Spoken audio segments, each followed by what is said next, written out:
Good morning, everybody, or good afternoon, I should say. Happy Family Day week. Last week.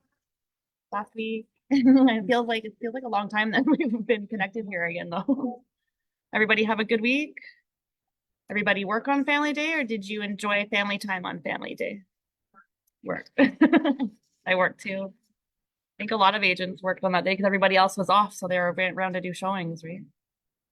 Yeah. So I wasn't here last week, but I know the girls were. You kind of gave me an update on how the week went. Chris Leader, did he do a thing? But we didn't He did, necessarily but I didn't like it. Yeah. So I didn't promote it. I It was think on, I like, think today's was security. better, right? Yeah. Today's was sort of good. Do you want to do market stats or do you want to do our recap of training? Are you excited to hear about what's happening in the market? Or not so much? Let's do that because these guys were all here just for the. Okay, fair. So we'll chat about the market and then we'll do a recap for those online on Chris Leader, and then we've got a whole bunch of stuff. Claire and I have like ginormous piles today Have a big of stuff. Let's get so Claire, do you want to chat about the stats then? And Okay, kind of so the week? anybody, who's done an open house on the weekend? Anybody? Anybody, Who can I- nobody I'm here gonna did chime open in. houses? Just one? Nobody else? It's because we don't have listings or open houses don't work. No listings. Okay, Alex, how'd you do your open house?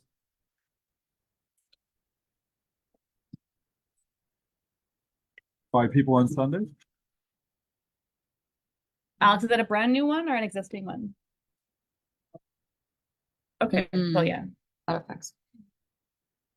So the five people came through, are any of them potential clients? Or? Yeah, okay. At least you're in the game, right? So that's good. Yeah. Nobody else did open houses? Okay. The last week it's been fairly busy. You know, so you're busy with offers and whatnot. Yep. Right. Okay. We had a couple inquiries, I think, on the weekend there with multiple offers. So we're getting multiple offers there. One Yes. particular case, somebody asked the question, like one of the people that were competing, one of the buyer's agents was reducing his commission. And the question was, what do we have to do? As a listing broker. So if you got four offers and one of the offers is reducing their commission, the buyer's reducing their commission, what are we supposed to do? As a listing agent? Disclose. All right, we're supposed to let everybody know, right? Everybody knows that. You can't just, you have to tell everybody, and then how do you tell them? In writing? How do you tell them under the TRESA rules? There's a trick question, right?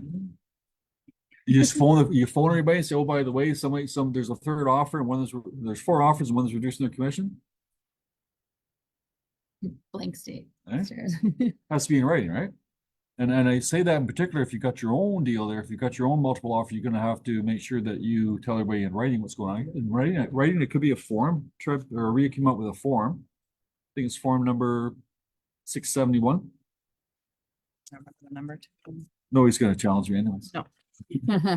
Anyways, it's called a broker communication. Broker communication says, oh, by the way, that there's three offers, and one of the offers, the guy's reducing his commission. You put it in writing and send it to everybody. Or that form is not mandatory.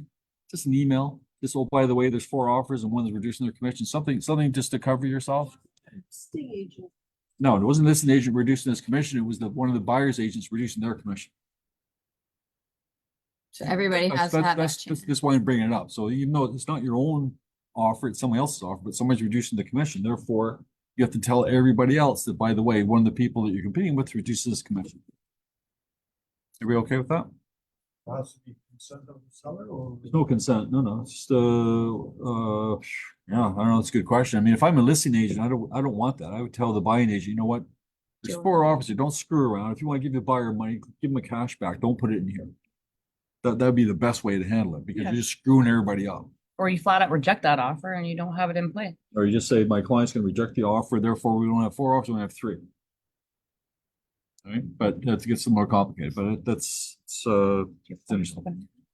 I'm just gonna do that. Yeah, we had another situation. Everybody's okay with DigiSign. Everybody's okay with DocuSign, DigiSign, with signing back and forth. Chris, Did you sign your free one? DocuSign is a paid one. And I only had Don't get two, confused. and it caused this. it just that some people are still getting confused. It's okay if you set up the DigiSign and you send it to your clients, and then they want to change something. Do you know how to do that? And that's the issue. So you want to practice. I mean, Chris talked about, you guys are talking about Chris, but Chris said that anytime you have an objection handling, you're gonna do a presentation, you have objection handling, you should practice what it is, like record yourself, what it's gonna be. So did you sign, if you're gonna be doing back and forth, you practice so that if there's a sign back and forth or add something or change the price, you know how to, You're not in panic mode. you're Live not, deal. you're not on a live deal trying to learn on a live deal. Okay, so if you got some time to do that, then you need to do that, right? As far as the sales themselves go, things are fairly okay. I mean, last year we had in February, we had 4,754 sales for the whole month of February last year. And this year so far for the first 25 days, we have 4,400 sales. We're actually 7% ahead. So about 7. So we'll probably hit maybe 5,000 sales for February, which is not a gigantic month, but at least it's better than 3,000. Right. So we're still not out of the woods just yet, but I have a feeling though that the spring market is coming along, with sales up 7%. It's actually slowed down the last week because I think 2 weeks ago. 2 weeks ago we were actually only It's about 1,800. On the 11th though. on the 11th, yeah. 3% ahead. Anyway, so last week it seems to slow down a little bit. You know, Nelson, what do you think last week or so? Because of family day, but towards the end of the week, it started. Yeah, that's right. Yeah, we had family day there and yeah, okay. But still, so sales are up 7% so far for the first 25 days. For freeholds are up 8%. For condos are up 5%. Leases just gone crazy. Who's trying to lease properties right now? I got a call from somebody on the weekend that was trying to lease something on that Universal. That's that new one there at Pickering there, and I checked it out there, and there's 43 properties for lease in that building. And the question asked to me was, mine's not renting out. What do I do? Drop the price. And we're trying to sell. I think it's a one bedroom, one washroom, and we're trying to get whatever it was. Let's say 2,400, and one just leased for 2,350. It was a 2-bedroom. And they want to know what. So I'm thinking. So my advice was, if you want to get that thing leased, you got to be the cheapest in the building. Yeah, and your occupancy fees are not going to cover the rent. Like you're going to be cash flow negative. And we've always said that about Toronto and Durham. You're not going to be cash flow positive right away in the beginning. So anyone that bought that thinking you're going to make money renting it out, the whole point is to keep it long so you build up that principal for later. But you're seeing it now live happening. So yeah. So you find that the price is too high? Look at Samir here. Yeah. Who else put up their hand for leases? Trying to lease? I even have one at the Keeley, and there's also 45 for lease. For rent, Yeah. $2,100 2-bedroom. Not much activity on the MLS, but it's a lot of calls on Facebook. Yeah. Okay. All right. But it's all. Are they qualified tenants though? 7 guys. they Yeah, wanna- exactly. Yeah. So yeah, it's always students want to move in, right? Yeah. Has anybody noticed an uptick in fake applications from tenants? Yep, I've heard it from some new agents. Like there's an uptick. Okay, so if you're gonna be screening clients for your client, you're gonna screen tenants for your client, you might want to use that single key. We still using single key? Has anybody used that? Yeah, and then you could also check open room, and then I came across another one called Rent Panda. Okay, so Nelson, so there's 3 of them. So you got the single key, which costs you what? I think $20 or something. $30 to rent. $30, and they'll Which you should check. anyway. And then you got the other one called Open Door. Open room. Open Room is a consumer led. Is it a Facebook group or is it an actual web page? Facebook group. But there's no This person cost. created this page Yeah. for people who have been taken to task through it's public record, right? So Yeah. that they've been found that they cheated or got charged. To the benefit of the landlord. Yeah. Yeah. So this is a site where some landlord got mad, so he got taken advantage of. So he thought, well, how many other people get taken advantage of? I think I'll create a web page. I don't know if it costs any money or not, but people go in there and they'll say, yeah, I rented my place out to this Jack John there, and he's a deadbeat and didn't pay for 8 months. But I don't know how do you do that? How do you accuse somebody without having? Well, then they go and investigate, pull from public records. Okay. That The web page will go to property public versus records the and see if they showed up or they Oh, don't see it. legitimate. people under the bus. But how do they do all that for free, I wonder? They're just so mad, they probably don't care. They're actually taking, they're taking donations or something. Okay. Oh, okay, so it's like a that's GoFund or good. Go. Yeah, Yeah, change.org, open. Okay, unless, part of the thing, but it's a good page. That's how Wikipedia got started. unless he's just trying to get a database and then he's gonna start charging later. Okay, and the other one you said was Panda something? Rent Panda. Rent Panda and what, And those people can help you with screen text as well. And stuff. so similar to Single Key It's then? another site. Yeah. So leases, we've actually got 14,300 active leases right now. That's a lot. And Wow, there's that's not much. 88.99 are condo and 5,400 are freehold. Gone down a little. So it's gone down a little bit. freehold. As far as the leases go themselves, so leases for condos are up 11%, leases overall are up 2%.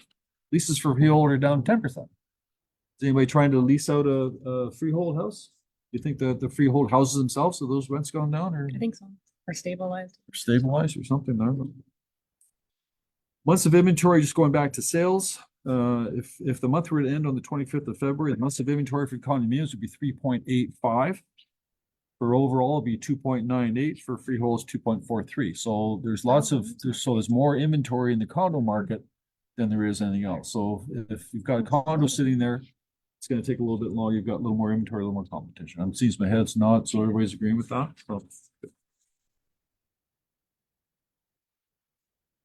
Can you And, explain the months of inventory for new people? months of inventory is just the number of sales divided by the active listings.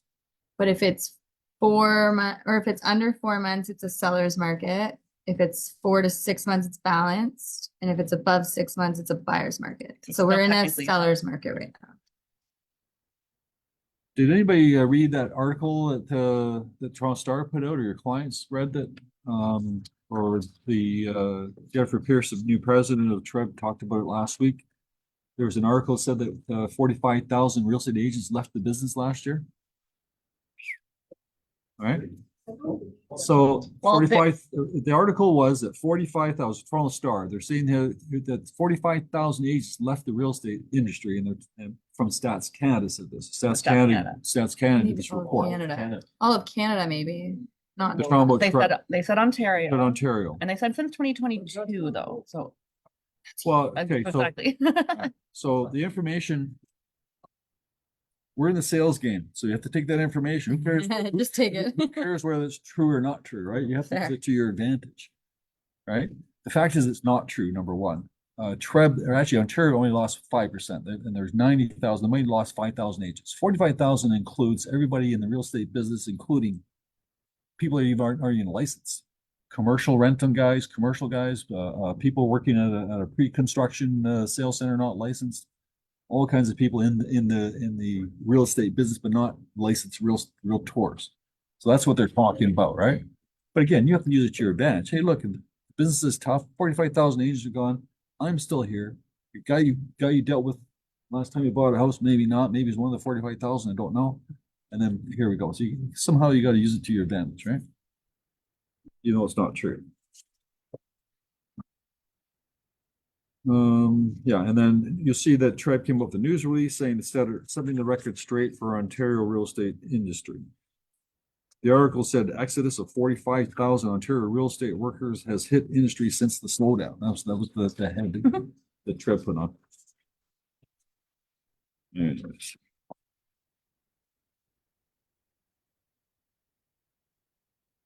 Sammy, talk about this?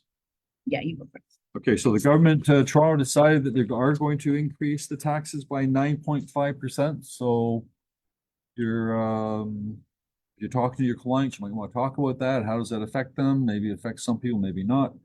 City of Toronto, we all know City of Toronto is way behind the rest of the GTA in taxes. So maybe it's just a matter of bringing them up to par with everybody else, but it's still there, and maybe it is an expense, and maybe somebody's getting sick and tired of Toronto and want to move out, so it's a reason to talk to them. Huh? Yeah, especially if you're first time home buyers, they need to know that to budget it as well, because they're not prepared for that. And Canadian Home Builders Association, they're saying that they can build houses. They can build 5.8 million houses in the next 10 years all across Canada if the government gives them the tools to be able to do it. One of the things they're suggesting is maybe having a 30-year amortized mortgage for a new construction. That was one of the options. Another option they said is that they got to get rid of all the, saying they have to get rid of all the roadblocks and all the things they have to do to be able to build a house. Anybody who's ever built a house in Toronto knows all the things you have to do, all the hoops you have to go through, all the planning, all the zoning, all the zoning changes and drawings, everything else, all the things you have to do. So what these guys are saying, get rid of all that stuff. Let us do our thing. Let us build factory homes. Let us build factory built homes. We need the infrastructure to be able to do it. And what they're saying here is because the industry goes up and down, a lot of these builders are pretty much mom and pop builders. If they're busy, they hire a bunch of workers. If they're not busy, they lay them all off. So it's not a consistent business. It's very inconsistent. So they're suggesting allow us to build factory built homes on a consistent basis. They'll be cheaper, they'll be quicker, and they'll be able to do it much faster, but they need money to be able to create this in the first place. They always want money. So that was one of their ideas. They could do it quite quickly. They could build these houses in factories, put them on trucks and ship them out to the site, put them on a foundation, and they're done. It's good. 5.8 million. Some water maybe? It's better than the 1,000 units I heard at A the lot of companies are Rebound. doing it, but they want to be able to do it right across Canada on a regular basis, right? And after World War II, that said he was supposed to Oh, yeah. go with his, what happened? They needed them. Yeah. Yeah. Yeah, the little 980 square foot houses. This is a good one here. It doesn't affect us, but it's kind of negative. It shouldn't affect us. Shouldn't. In the States, he talked about here, in the States, for some reason, they don't have BRAs in the state. They don't have buyer agreements in the States. It's all new to them. So it was new to us about 10 years ago, but it's new to them. So they're doing it now. So now they're talking about in the States how it was they got this big lawsuit saying that there's some kind of conspiracy going on and costing money because everybody's offering 2.5% co-op commission to the co-op agents. And they're saying that's price fixing and it shouldn't happen and blah, blah, blah. So that's what the big lawsuit is. They got the same one in Canada, but Canada, we're different because we do have buyer's agreements. The buyers have signed an agreement saying they're going to pay 2.5%. A little bit difficult. But in the States, these guys are getting clobbered. Luckily, Century 21, a couple of other companies paid to get out of this lawsuit. So they're finished. They paid, I think, $80 million Anywhere brand. Paid $80 million to get out of the lawsuit. So they're finished. A couple of other people did it as well. Other people did not. People that did not, what's happening, they have insurance. Everybody has liability insurance. You guys have liability insurance if you do something wrong. So do real estate boards. But their liability insurance is, they've already spent all their money. It's all done. So now the individual board's going to have to be responsible for this. That's scary down the States. Okay, and then we've got other stuff here. So you guys go on here. Okay, I'm gonna keep on one tax thing before I go over to Katelyn, just because we were talking about taxes. So just a reminder and a good excuse to touch point to your clients. The vacant tax declaration is due Feb 29th, due this week. So give your last shot. So good chance to reach out to your clients just to make sure, even if you think that they know already, it's just a nice way excuse to let them know.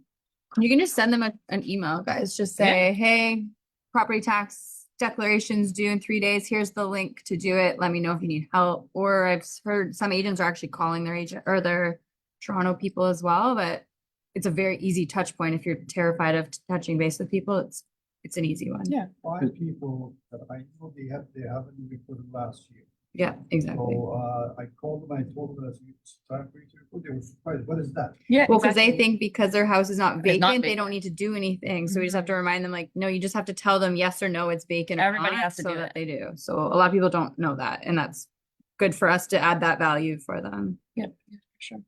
It's also your tax season, the most fun time of the year, February, March. So because you're all self-employed, your taxes you have to file them by April 30th. You don't have to pay them till June 15th, but don't wait that long. I mean, it's halfway through your year, so. File taxes by April 15th and, oh, sorry, if you're not self-employed, Yep. Yeah. pay in advance and you still have to file them. Yeah, so Paige just sent out tax worksheets last week. There's about 400 of them that her and her team had to send individually to every single one of you. So thank you, Paige and Samantha, deal admin. So it's not being physical this year. It was emailed Yeah, to we everybody. recognized that we were getting requests to email them to you. So we just said, you know what, we'll just email them to everybody. So I think it probably took you the entire week to get that done. Yeah, okay, good. Well, 2 days and 1 week. Same thing. That's good. So don't leave it till the last minute. That's gonna be quite stressful. Do them now. And if you have any questions, let us know. But basically your accountants will help you out in terms of what you can claim and things like that. But we gave you the documents that you need to make those claims. And your RRSP deadline, if you want to sort of reduce your income taxes, that is due March 1st. You still got to let them know you got to do that by March 1st. Does everybody know all the other stuff there that the government does? Everybody familiar with the federal first time home buyer savings plan? Everybody knows how to talk about that. I'm just thinking about talking points for your clients to be able to explain to them. That's where they can save. They can put away $8,000 per year. Maximum, I think it's $40,000 right now. And they get to write off that $8,000 against their income. So it's like an RRSP. And then they also get to keep that $8,000 into a savings account. So any interest that investment earns is earned tax-free. And when they take the money out of the thing to buy a house, it's tax-free again. So that was a very, very, very strong. Bill?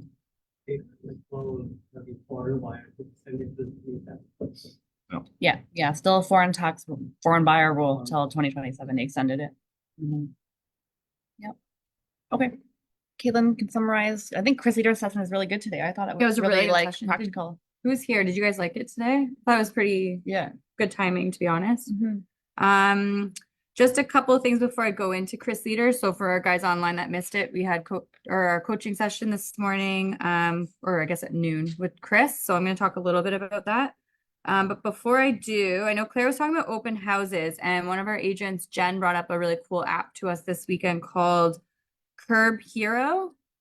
I sent it out to the WhatsApp group this week. I thought it was a really cool app. I don't know. Did any of you guys download it?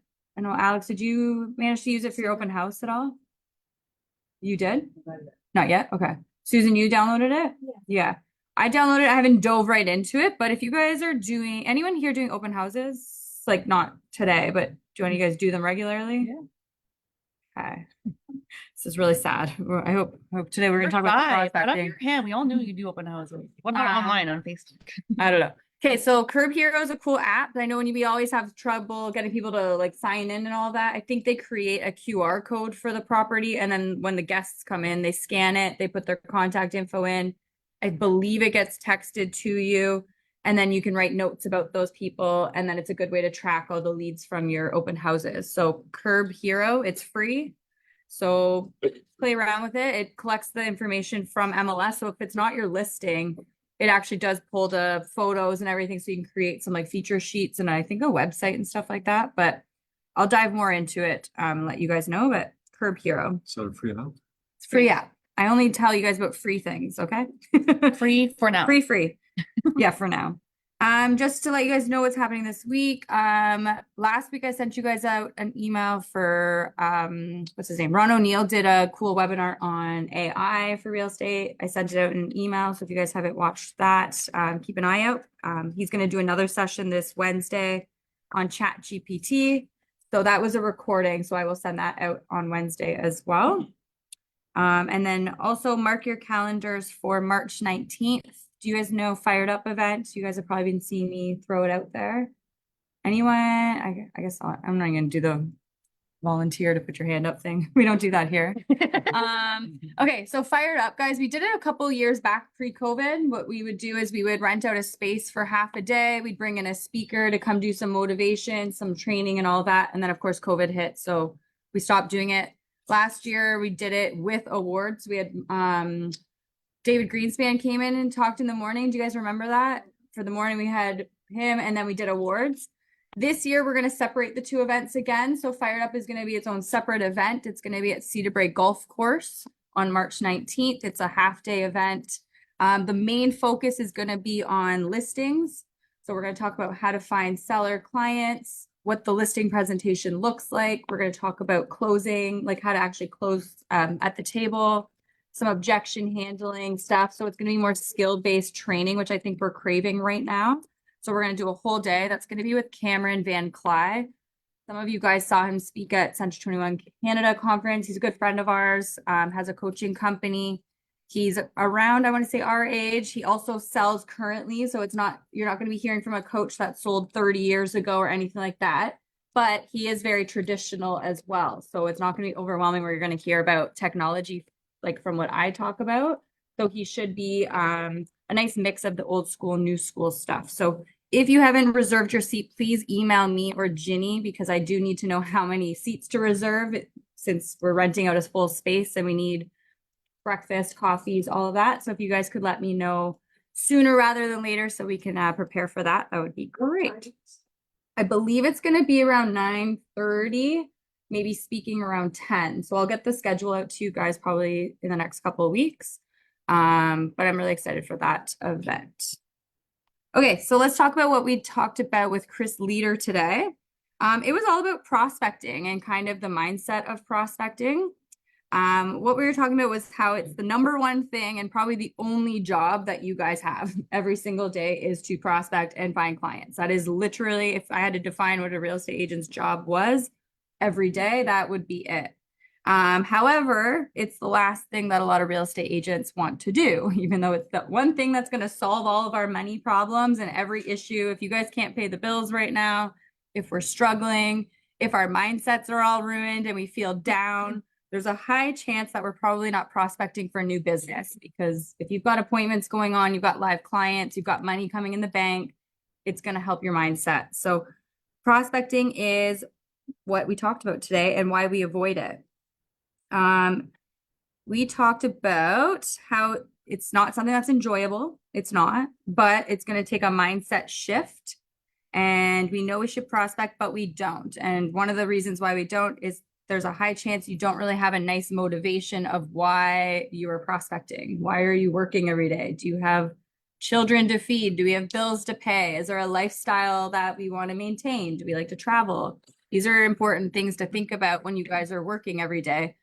Otherwise, what's the point of prospecting and selling homes? We might as well just go get 9-to-5 jobs and let someone pay us to show up, right? But that's not the reality of why we got into this business. You have a good quote. I said before about prospecting, about solving problems. It's no problem that you can't be fixed by prospecting. Yeah. So Yeah. if your business is slow, prospecting will help fix that, I promise. And there's many different ways. I'm not saying you guys got to go out there and cold call. I'm not saying you have to door knock. I'm not saying you have to do open houses. In fact, you don't have to do any of these things at all. But they are things that work. And if you don't like to do the old school traditions, like I've said, I did a full social media seminar a couple weeks ago. So if we are not offline, we should be online. If we're not online, we should be offline. Doesn't matter which way you do. Each style is going to work differently for each person. We have to do something. But we have to do something to get clients to come. They're not going to call us anymore like they were in 2021. We have to reach out to them. So we were spoiled for a couple of years. Last year sucked. I'm sure it brought down a lot of morale. So this year we really want to focus on how can we get that morale back up, which hopefully prospecting fixes. So I'm just going to talk about the 5 obstacles he talked about, because these are very common things I hear, especially when agents come and talk to us about their business and why it's not going the way. There's typically 5 obstacles of why we're not prospecting. Number 1 would be, I don't know where to find phone numbers. There's a very easy solution to how do I find people to call. I know some people do the cold calling. They get frustrated that the do not call list doesn't have numbers, right? Because not a lot of people have landlines anymore. There's a very handy tool right here that we carry around every day that I know every single person has. I guarantee you have at least a couple hundred contacts in there, right? There's lots of phone numbers in this of your own people. So he was talking about go through your contacts list, look up your past clients in your CRM. Like if you need to go to your CRM, look up any past clients that you haven't touched base with in a while. Look through your emails. Maybe you've got some emails from people that you completely forgot that you were even following up with, and then you just gave up on them. Go through those. Go through all of your social media contacts, Facebook, LinkedIn, Instagram. You guys have followers on here. Those are your contacts. So if we're struggling to figure out who to call, there's 4 sources right there that you guys should be able to go through to find people. All you're going to do is ask them if they know anyone looking to move. That's it. Which is going to go into obstacle number 2, which I hear all the time. And it's a really great excuse, which is, I don't know what to say. Have any of you guys said that to me before? So many of you guys say it to me, right? I don't know what to say. But like Chris was saying, like there's unlimited amounts of scripts on the online. Do a quick Google search, seller scripts, buyer scripts. We have them all over our Google Drive. Anytime I go to a conference, I save Mike Ferry's scripts. I save Richard Robbins scripts. They're all on the Google Drive. You can Google them, go on ChatGPT, say, hey, what's a script for this type of client? And I guarantee ChatGPT will whip out. So if you're just saying, I don't know what to say, it's a very bad excuse in my opinion, because there's an unlimited source of scripts out there. You just have to go find them and you have to look at them, read them, figure out which one fits your vibe. Obstacle 3 is I'm afraid of objection. So yeah, we are scared to be told no, because nothing hurts more than getting your ego beat up by saying no. But we are salespeople. We are grown-ups. We got to get over that, right? People are going to say no to us all the time. Rejection is just part of this job. And we're never going to get away from that. So stop letting other people affect your career. What's the worst that's going to happen? They're just going to say no, right? Like no one's going to, that's it. They're going to say, no, I chose somebody else. Cool. On to the next. So focus on really touching base on people that you actually know. And then the rejection is actually going to be a lot more limited. So I know we're scared to talk to our friends, family, and all of that, but the rejection is going to be a lot lower talking to these people than it is talking to complete strangers that are like, I don't know who you are. Like I'm hanging up on you. But we do have to just get over it and just go for it and just know that each no is just a yes, it's on its way. Objection 4 is I don't feel like being a telemarketer. Fair, but you're not. So start to think of yourself more as a local expert with services that are going to really bring your clients forward. So stop thinking of yourself as this scummy telemarketer. We are not. We are normal people with normal families. We're just here to help people sell their homes. That's it. So we're not telemarketers. And then objection 5 is I don't have time to prospect, which she said, good for you. If you guys don't have time to prospect, that's amazing. That means you guys are hopefully busy selling so many houses that you're too busy to put away an hour a day to talk to people. So he says you're good for you for being too busy to make money, but we need to schedule it. So if you're finding, again, we're not prospecting, no money's coming in, you need to set aside 2 hours every day focused on just going through your phone, going through social media, going through your emails, going through your past clients, and just finding people to reach out to. So if you put it off because you have active clients, maybe you guys are working with active clients, eventually those clients may buy a house and then you're back at square one. So we're going to start all over. You got no clients in hand, or maybe those clients decide to change their mind and you put all your focus on them. And now all of a sudden they're like, you know, I'm going to put my house search on hold. And now you got to start again. So make sure we're always prospecting while we have active clients, because that's what's going to keep the bills being paid. Practice your scripts. So he says, know who your audience is and then tailor the conversation. So look up scripts for downsizers, look up scripts for building equity for investors, making money. Maybe you're working with families and schools and amenities is important. So look up scripts that tailor the type of client that you're looking at. We don't have to be so robotic these days, but definitely have something, look up some scripts that will cater to that audience. Know your market stats. The other good thing that he said was if you're sitting here with me today and you have a lot of time, but you don't have a lot of money, we don't have money to be spending into prospecting or into marketing, then you should be prospecting. So if we are low in funds right now, you should not be paying more money to do more marketing. We should be focused on just picking up your phone and reaching out to people and prospecting, because we have a lot of time, but not a lot of money. Eventually, you're going to have a lot of money, but not a lot of time. And that's when you're going to invest the money into the marketing efforts, which is really like the billboards, the flyers, and all of that. But until then, stop spending money on all these marketing things until you've really got your prospecting in place. And then you can start paying for more of this stuff. So I know a lot of us are pretty low in funds right now. So think about what we can do that's free. Social media is free, which is why I like it. Can I have some? No, but give me that phone. We'll go find you some. It's in there. It's in your phones. If you guys don't know what to say when you're prospecting, you can do 5 things. So first, start off by catching up with them, asking how the families are, what are they up to, talk about what's happening in the market, explore different opportunities, where they're looking to move, give them some like dream scenarios, get them dreaming about moving, and then create a fear of loss. So make them feel like this is the time to sell, this is the time to buy, don't miss your opportunity kind of thing. So do put a little bit of fear in them, but as we know, we will never be able to convince somebody that it's time to sell, right? Everyone has their own personal stuff. So we need to go find the people that are ready to go. And finally, the homework of the week, if anyone wanted to do some of the homework, was to make a list of 20 people that you haven't spoken to in 6 months and get in contact with them, book a coffee meeting, go to their house, hang out, try to sell their house. Just And be a that's it. real human. Yeah, just be a human, guys. The scripts are great. Does anyone have questions on the scripts and stuff? I feel like I have been getting more questions on it. I know Susan and Alex, I think you guys even talked about a role playing kind of situation. Do you guys still want to do that? Is anyone else interested in that? No, we're quiet. Good. Okay. If you guys need help with prospecting, it's just a hard thing for us to do in terms of doing script training and stuff like that. There is Mike Ferry runs a really good script workshop online, which I would recommend. It's $150. It's just pure scripts. And then if you guys really want to do role playing, I would recommend partnering with another agent, setting up a time every week that you do your prospecting. I just know that sometimes that doesn't work the best because as soon as one person cancels, then the other person's kind of crap out of luck. But you guys are welcome to set up some prospecting role-playing partners with each other as well. We got a discount code for the Mike Ferry session. We can send did? out. Yeah, Oh. I think one of our agents sent us a thing on the weekend. We'll send it out to everybody. Okay, perfect. I think that's all I've got today. Okay. Caitlin always gets to talk about fun stuff and how to make you money, and then I get to talk about how to not get in trouble with Rico.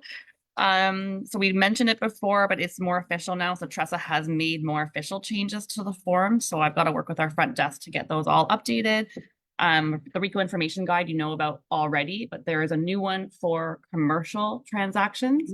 So now you have your regular residential, which does include tenants, by the way. So don't think that it does not include tenants. It includes every single person you work with. There's residential, commercial, and there's also a separate one for self-represented parties. So there's actually 3 different Rico guides.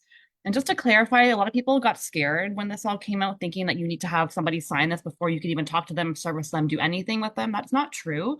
Until that person identifies themselves as a client, or they want you to rep them, or as a self-rep person, or as anybody, you can still do the showing, you can still talk to them. But part of your conversation and facilitating that showing or that conversation is talking about the Rico guide and what it means, because you are required now to have it signed. So that's a new rule as of February. Before we were saying, just give it to them, explain it to them, don't sign it. You do need to sign it now, and we will be keeping track of it. So we're going to add it to our SkySlope checklist.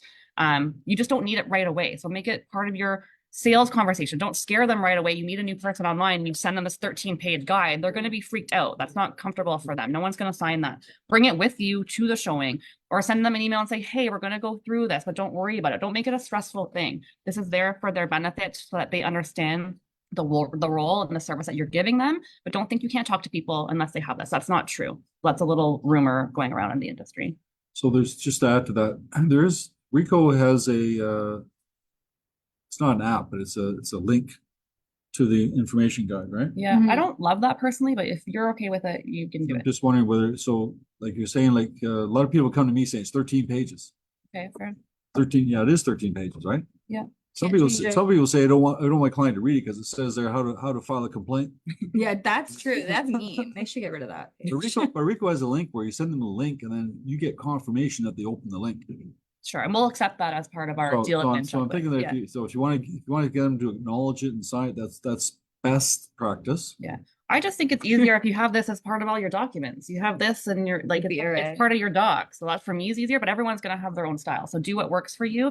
What I don't like about the Rico app is there's a little box at the bottom that says you agree that Rico can contact you. And I don't know why you would need Rico to contact your client. Yeah, I don't like that. I don't like that part of it. I don't So, like, do they, I assume they don't keep the contact information, do they?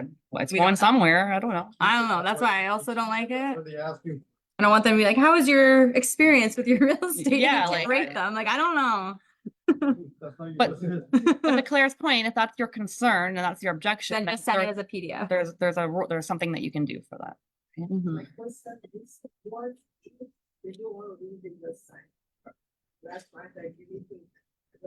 Well, what was their reason for not wanting to? They don't have time? What's everyone so busy doing?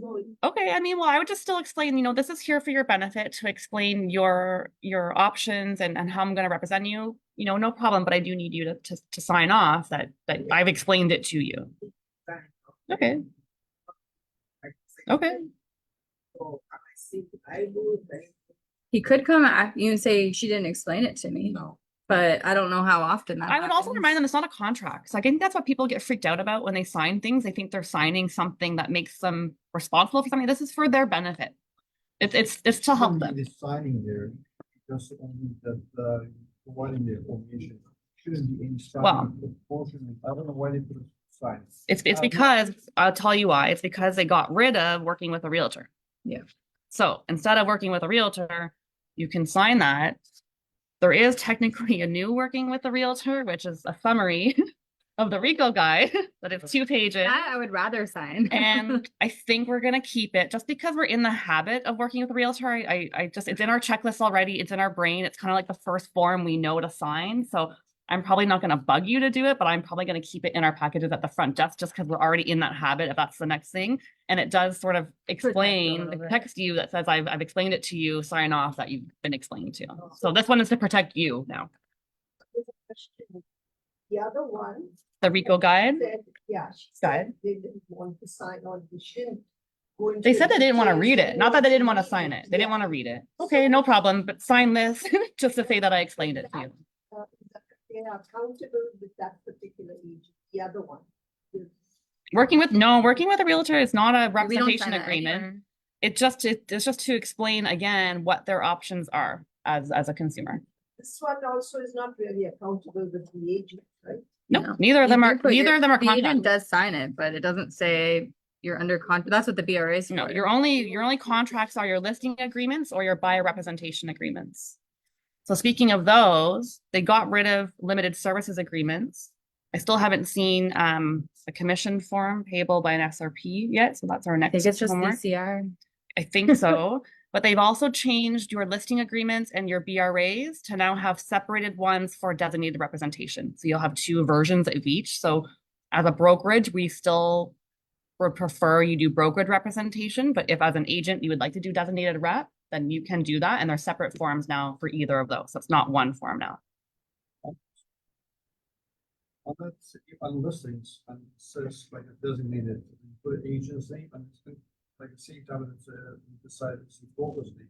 Is that the broker's becomes? It's still the brokerage agreement. It's still always going to be a brokerage agreement, but now if you put your name there, you're the designated rep for that agreement. So if you were to go on vacation or something, you can't assign someone else unless you do an amendment to that agreement. So if you want to be the most flexible and take advantage of the fact that we are with a pretty big brokerage in the Toronto board, I would leave it as brokerage rep to give you more flexibility. But it will always be a brokerage representation agreement no matter what you put in. Only for the brokers.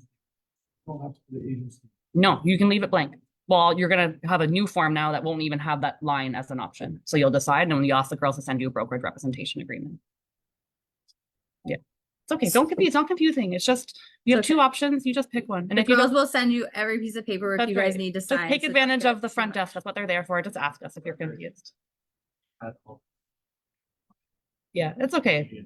It's going to change again. We've got February 2024 version 2, 3. We're going to have a new one in March. So this is going to be our year.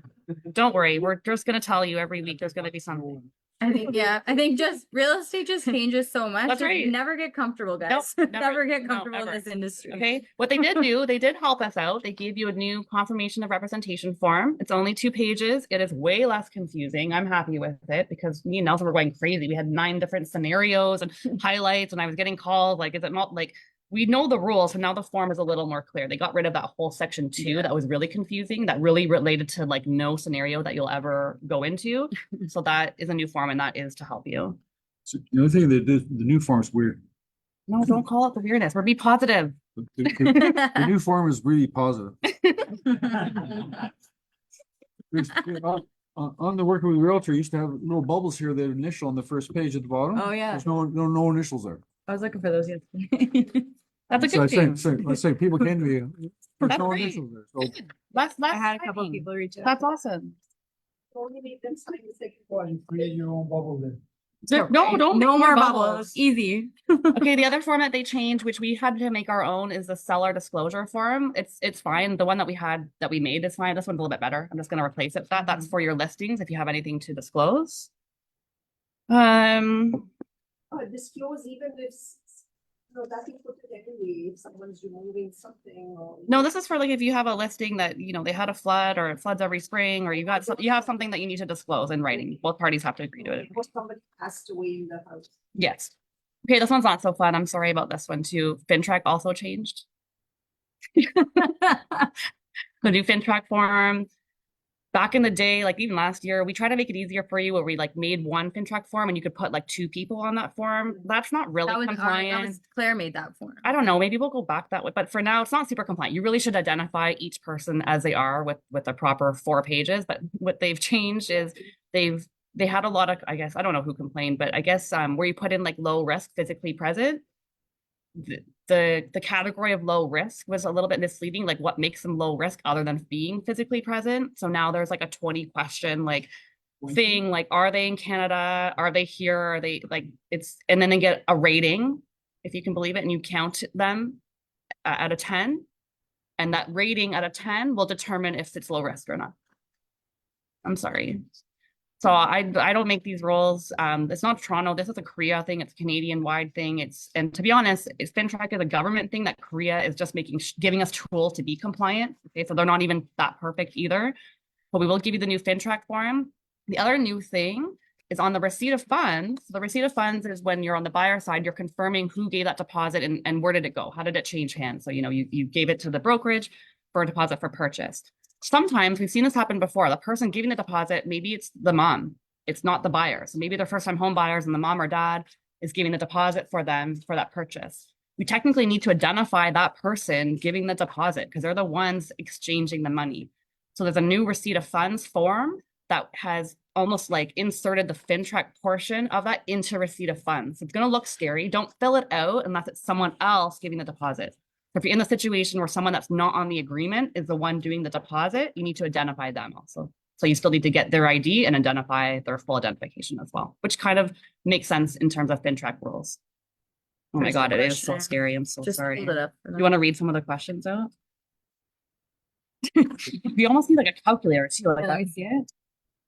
Okay, so I hold it up. Maybe Claire will highwash this whole thing after reading this.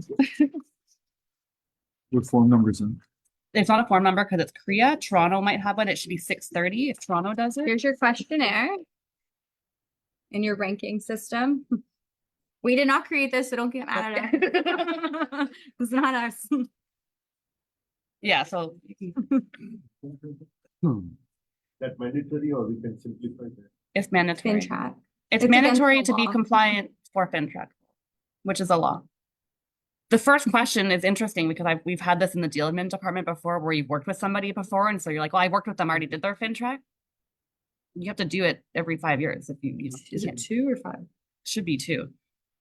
Even the first question is, prior to this transaction, did you previously work with this client or have a personal relationship with them? Oh, boy.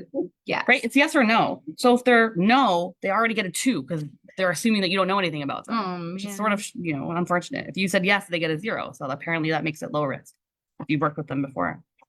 To your knowledge, does this client have a criminal history in regards to illegal drug trafficking, bribery, fraud, forgery, murder, robbery, counterfeit money, stock manipulation, tax evasion, or copyright infringement? Like, I don't know. If they said yes to that, they get a 10 automatically. They are not low risk. Okay, that is a high risk person, and you should let us know.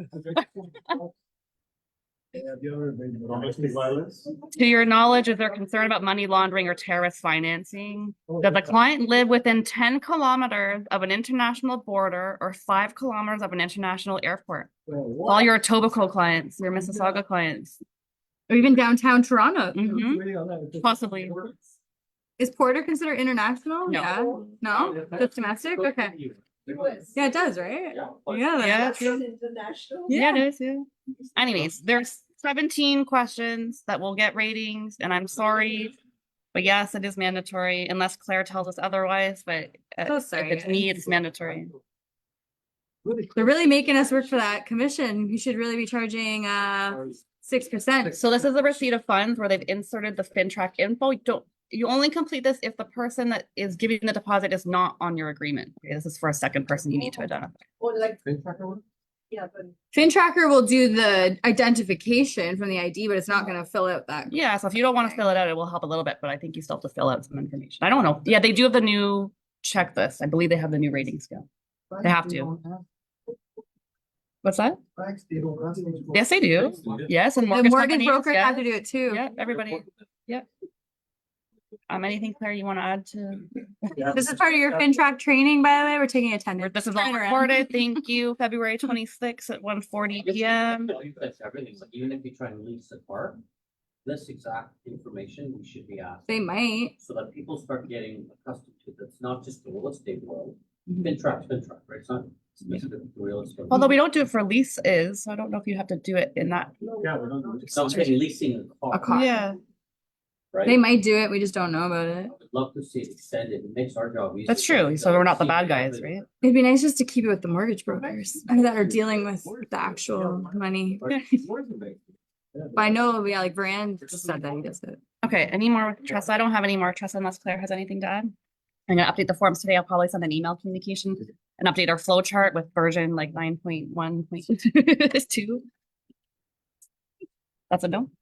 Do a full chart. So if you guys are Yeah. writing your own offers, make sure you're keeping up with all this paperwork. Otherwise, just get the girls to do it Yeah. because they're on top of it. On that note, we're in our 2-year FinTrack audit right now in March. So I'm your FinTrack compliance officer and we do an audit behind the scenes every 2 years. It's coming up now, which means I'm going to look at our policies and procedures, our training, you may get an update on that. I'm also going to pull 50 random files and see if FinTrack is completed. You will get an email from us if it's not to complete it for that particular file. Because if they actually do a real, so we do an internal audit so that if we do a real audit, we have everything ready to go. So I will be pulling. Why are you 50 making that files. face, Mo? How many Most. FinTracks? I mean, here's your chance now to like do them, get them to Jeremy. Maybe I won't know. But yeah, Some scared faces right now. I will be pulling 50 files from the past 2 years to look at your FinTrack. Claire goes to jail and gets fined $5 million. I'm not kidding either. They're big I'm not fines. kidding. No, we get emails Isn't when it they like catch 5 million people. bucks? There's some really huge. It's actually huge. It's huge. Yeah. It's already ready. And it's Claire, by the way, that goes. There's an institution in Ajax that they're building. That's what that big warehouse is there for. That's for all your FinTrack. He's taking you with him. So if you're ever interested in see about fines, you can actually go to FinTrack or you can actually go to CRTC as well, both of them. But you can go to either one and find out who they fined. Yeah. Over the past years, who got fined for FinTrack non-compliance, who got fined for do not call non-compliance. Yeah. There's all kinds of There's guys. tons of stuff. There's full brokerages that have been fully shut down because of it. Like Oh, because you're going I think a company of Telelist, anybody heard of Telelist? They got fined because but when they first started years and years ago, probably 10 years ago now, they got fined $250,000. And then what we had Nelson and I had the pleasure of having the inspector here come to us a couple of years ago there, and he flat out just said straight up that if you don't comply, it's jail time. For you? Yeah. yeah, we're not going alone. Yeah. So Yeah, we're bringing you with us. That's what I said every year. I don't sell houses here, so if I'm going to jail, I'm taking somebody with me. The whole office. And I've talked about this before. I mean, there's other brokers out there, I'll tell you right now, that will not pay you until they've got all the paperwork in place. And I can do that with the click of a finger, right? Yeah. But I don't want to do that. And I've said this many times that we're all mature people here. We know what the law is. No, I'm not gonna be doing that. but Anyways. most brokerages do actually. But if it gets out of hand. If it gets out of hand, I'll have Then to. you have After you to. do this audit again, we'll see, right? Okay. Just a really quick thing on your travel insurance. I've had some questions, or sorry, your health benefits. There is a travel insurance component of it. You can download your card. It's done by AIG. That's the provider for travel insurance, and it's only on your app. It's called AIG Travel Assistance. And you register with your policy number from that big booklet, or you can ask me what the policy number is. It's the same for everybody. And you get an app on your phone, and then you get like a little digital card like this that you can print and put in your wallet, or you just have it with you on your phone when you're traveling. And that is, if you are away, you need to use travel insurance, you need to give the hospital or the doctors this information. Can you say app? Which app is it? It's called Travel Assistance, or sorry, AIG Travel. AIG app. Let me just double check. So has anybody been told to download an AIG app? I've never been No, told. no one's told anyone. This is our responsibility so- to dig in and find it. Fortunately. I know you don't agree with it, but it's AIG Assistance, and it's a Travel little, You did it? assistant. Yeah. How'd you know how to do that? Well, because I told them 2 meetings Yes. ago. with the, once you register with the Orion, and they send you the confirmation and everything, then after you have over there the links that you go and do. All right, so when you guys got the original OW, whatever it's called, ORWP. you would have got this link to sign up for Green Shield, right? Mhm. I did that myself, but is that the same email? There's an No. app, you have to go into AIG? No, so unfortunately, there's no, I didn't get any communication about it. It's in the booklet. So once you register here. Yeah, because Green Shield is only your like paramedical, your prescriptions, that kind of stuff. It's not your travel. So you logged into ORWP. All right, so you gotta use your app for OW, whatever it's called, Ontario Wellness Plan, You know, so where's that? and then you get it from there, okay. Yeah. And then from there, you have the forms over here. See on the forms, you have all this link. Okay, all right, so. You have to dig in. It's not like as, it's not From there- intuitive. From there, you could Yeah. download them, and you have all the numbers and things, you could download everything. Can't do it from the desktop, that's good. You could do it on desktop as well, but This it's, travel one, I couldn't figure out on a yeah, desktop. with this, no, I haven't done on desktop, but I've made a Yeah. shortcut, so. Okay. this one Has is- anybody used any of that stuff yet? Has anybody, Massages. No, you just need to get it done by an RMT. They have to be a registered massage therapist, and there's two options. So some massage people, Go do it. you can give them your policy number and they'll do what they call direct billing, where they charge you the difference and they direct bill the company. Some don't have that service, same as your prescriptions. Like Shoppers Drug Mart can do direct billing, they'll just charge you the difference. But it's like a small mom and pop kind of prescription shop, they won't have that service. So you have But to you pay ask, up and front. yeah. Some they do. Some Yeah. they do. And then I think you probably just send a photo of the receipt or something like There's that. also, and then like- they'll send you money. On some prescriptions, there's also deductibles on some prescriptions. There's other rules, like with the generic brand, there's tons of stuff. So And I'm if not, you have a spouse, I'm pretty sure there's a lot. Call the insurance company though. yeah, like I said, I'll always try to help you, but we are not People are calling us. we're not the plan administrators. I will try to help you with our own knowledge, but if I don't know, we're gonna put you back to them to ask. just a question for those people that have done for Green Shields there, Elio. Did they pay for dispensing fees or is that out of pocket? No, Out of pocket. No insurance pays for dispensing fees, you have to pay that out of pocket? No, No. No, you have to pay, and then there's some deductibles too for some prescriptions as well.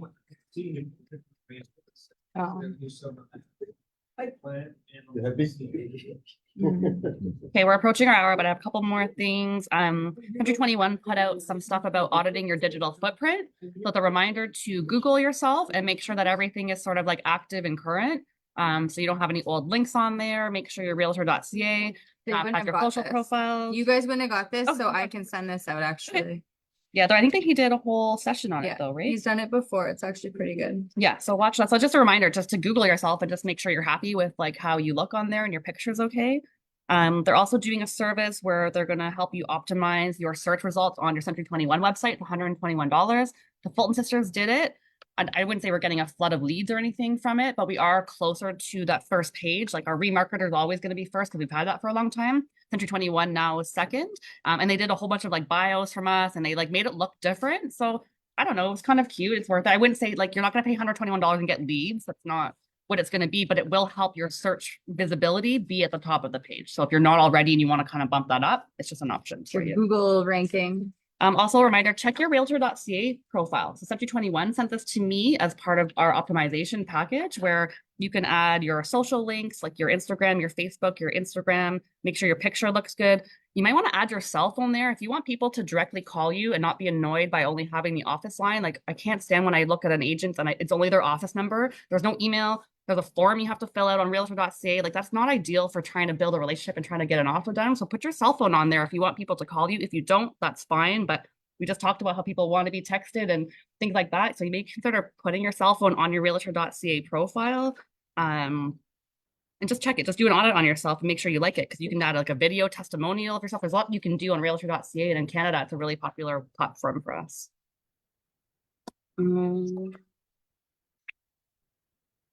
while you're doing that. So it's a good thing to do an audit for yourself. So I got this in my house here. It's just a little fire. A funny little fire, because this side here is, Oh, is it a second one? no, but this one here is like one company here, which is, one company. And this is another company, The same flyer. right? Both Yeah, real estate, both real both estate. real estate, both different companies, right? Anyways, this one here, they've got their Treadman address on the flyer. Yeah. No one's finding them. Oops. So what Kari's talking about here, what the other guy's talking about, do an audit for yourself. What's out there? Do you have Treadman address out there on an old web page that maybe you signed up a long time ago? Do Well, you- now they're gonna pick the other agent. Does your LinkedIn still have your Treadnet? I'm using Treadnet, but does your LinkedIn I'll still be have your honest, Treadnet even that address? Gmail doesn't look that professional. Like I would consider getting your own domain or using Century 21. It just, it's better than I will say Treadnet or Hotmail, but even Gmail doesn't look that professional. Also, apparently, if you're sending mass mail from your Gmail, then it'll get flagged even more than if it's coming from a business Yeah. account. So we have a Google professional workspace account for you, century21.ca. I know a lot of you have it forwarded or maybe just don't use it at all, but it's there for your benefit and we pay for it in the background for you. Do you have any stuff before? I only have one other thing. I was traveling with a group of girlfriends this past week and they're all in our 40s now, and everybody, the theme is they want to work less now. So they're all in like high up executive positions and now they're like trying to demote themselves. They want like less people reporting into them. They are okay with less money. And so even though I'm like a millennial generation, there's a whole Gen Z generation, like that's like the 1990s born, that literally want to work less and live more. They're saying Gen Z. Isn't Gen Z after us? No, it's the generation after us that wants it. It's a I don't know, younger whoever the generation. 20, 30-year-olds, apparently they don't want to work Gen as much Z. anymore. 20 and 30 years don't want to work. No, They so don't want to hustle. no. They want to actually. So they profile a whole bunch of people in the city and kind of what they're doing for their careers. This one girl from Pickering used to have a really cool job at a tech startup, went to school for that, got really high up. She was making 100K a year. She was stressed out. She hated it. She didn't like working in an office. She downgraded herself, got a job at a bookstore for 40 grand a year. She's happy now, lives with her parents, and she's totally content. And this is like a theme that we're seeing now. And Chris Leader talked about it a little bit because Yeah. you might not want to target these people for buying a house because they're making less money, they're working a little bit less. And we have a lot of this generation in our brokerage too. And we see it because even our offices are getting quieter. And Claire showed me this about working remotely at home versus in an office. This is a trend that we're seeing. And I guess my message is like you can work less for sure, but you're not going to certainly make the income that you might want to by doing that. So if you're going to work less, you've got to have your systems in order and you've got to pay attention to Katelyn's training and really be fine-tuned in that to make it work for you. Because it's going to be impossible to earn 100K, 200K and only work the 20 hours a week. And you can do that. We're supportive of whatever lifestyle you want to live in, but you've got to have your systems kind of ready to be able to support that. And in your targeting and prospecting, these might not be people that are going to be buying houses right now. They may be people that are renting and maybe going after their parents and things Or like you can that. work at a bookshop. Well, that's what Claire's saying. So, I mean, we've seen it in the office. Like it's busy now on Mondays because we're here and that's what we want. So we love the energy on a Monday, but we know as soon as after this, it's going to get quiet. Tomorrow's going to be quiet and that's okay. But there is some studies that are showing working remotely can make you more productive because there's less distractions. You're kind of in your own home. You're not spending hours commuting, driving, things like that. So there is some productivity to be said by working from home. I think we would argue we still want to see you and want to see you come in here and chat with each other and collaborate, but maybe there's a balance to be able to do that as well. Finding corporate, folks, like my client network, Mhm. they're all being dragged back to the office. Yeah, and they're gonna quit. Three, four Yeah. times. I don't know if And they're they're gonna probably go. looking for new jobs too. They're gonna look for a new job. Well, yeah, in fact, I know a VP that was recently dumped by CIBC Mhm. because he would not adapt. Yeah. It's like, no, work from home. Yeah. And they're like, "Yeah, we'll get in." I could see that. And it's just They not gonna agree to fly. Disagree, and they wrote them a check and don't go away. Yeah, so they can force people to come back to the office, but I don't think it's gonna work in this generation. Traffic's What's awful. so you're saying that they're forcing people to come back. What's their logic? The The company. employers. The employer? Yeah, they have all this So real estate they want to fill up. Having just come from the corporate world, I think it's a misnomer, but their concern is productivity. They are not comfortable with what they think people are doing It's fair. at home. Yeah. So they're bringing them in, which I promise. It's probably even promise less you, you're less productive productive. because now you got colleagues to talk to. Now you're guilt-free hanging out, having a coffee for 2 hours, because you've been seen somewhere in the office. Yep. You doing shit all. Yeah. Yeah. Really? So you're not working harder at home? No? No, he's saying at home you're working harder, not in the I mean, office, but but you're when gonna be get- chat, you but chit when you get to chatting, the office, you're too busy chatting, chatting. socializing, Social, Meetings. it's coffees, it's long But they lunches. long meetings too. They have monitor you, it's not like that, it's not easy like that, to monitor you. I haven't been in office. I'm just coming out of corporate culture. You're saying Everybody around me is staying corporate. No. You would totally just be hanging out in that environment. You're telling me like, you know what I mean? I'm gonna like sit there and just talk to people. No, but I'll do that in real estate. it's bad. Yeah.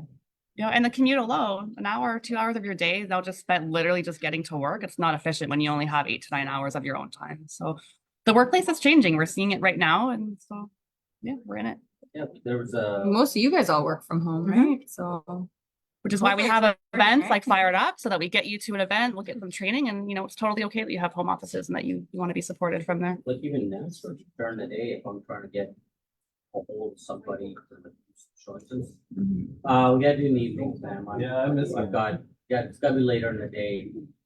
I can't get out of the office, if they're not at home. and now if they're working from home, will they do showings during the day? Yeah, I can. Drag them on a lunch? At least my experience, it's a very.